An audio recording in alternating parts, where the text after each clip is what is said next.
How to redeem reward with Morgan Stanley credit card. Hi everyone, in this tutorial I'm gonna let you know how you can redeem reward earned with the Morgan Stanley credit card. Now, redeeming reward for your Morgan Stanley credit card typically involves the following steps. First thing, you need to go and log in into your account. You can visit the website as well or use an application. Navigate to the section of the site dedicated to your credit card account and find the reward or benefit section. This might be labeled as reward point, cashback, or something similar. Then you could go and check your current reward balance to see how many points, mile, or cashback you've accumulated. Now, Morgan Stanley credit card often offers various redemption options such as statement credit, travel booking, gift card, merchandise, direct deposit into your bank account, or charitable donation.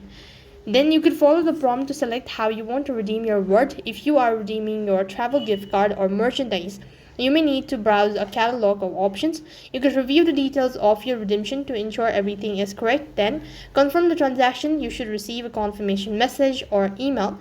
Now, for special details or if you encounter any issues, you may also contact Morgan Stanley customer service for assistance with redeeming your reward. So that is all for this video. I hope the video was helpful. Make sure to like, share, and subscribe to our channel. Thank you for watching. See you in the next video.